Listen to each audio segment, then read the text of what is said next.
ጤና ይስጥልኝ። ይህ ቴምር ነው። ከቴምር ፕሮፐርቲስ ዋና ቢሮ የት ነው ካሉ የአፍሪካ ዋና ሰፈር። የአፍሪካ ዋና አገር ኢትዮጵያ፣ የአፍሪካ ዋና ከተማ አዲስ አበባ፣ የአፍሪካ ዋና ሰፈር ሳር ቤት። የዛሬ 60 ዓመት ገደማ የአፍሪካ አንድነት ድርጅት ሲመሰረት አፍሪካውያን ዋና ከተማቸው አዲስ አበባ እንድትሆን ሲስማሙ ዋና መስሪያ ቤቱ የት ሰፈር ይገንባ የሚለው ግን መሪዎቹን አከራክሮ ነበር አሉ። አፄ ኃይለ ሥላሴ ለቤተ መንግስታችን እንዲቀርበን ካዛንቺስ ወይም ፒያሳ አካባቢ ቢሆን እንሻለን ሲሉ፣ ሌሎቹ መሪዎች እነ ኳሜ ንክሩማ፣ እነ ጆሞ ኬንያታ፣ እነ ጁሊየስ ኔሬሬ ይህን ሐሳብ ተቃወሙ። አዲስ አበባ ወደ ሰሜን በራድ፣ ወደ ደቡብ ሞቃት ስለሆነች ለኛ የሚመቸን መካከል ላይ ያሉት እነ ሳር ቤት፣ ቄራ አካባቢ ከሆነ ብቻ ነው ብለው ተከራከሩ። ጃንሆይ ተረቱ። ዋና መስሪያ ቤቱ ሳር ቤትና ቄራ መሃል ተገነባ።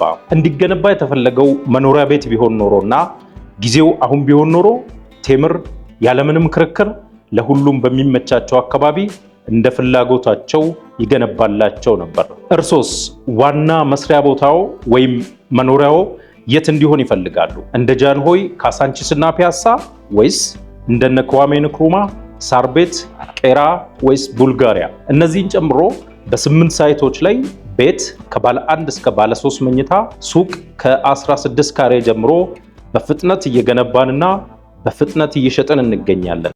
በተለይ የቡልጋሪያው ኮምፓውንድ አፓርትመንት መሸጥ የጀመረው ገና ዛሬ ነው። እስከ 35% ታላቅ ቅናሽም አለን።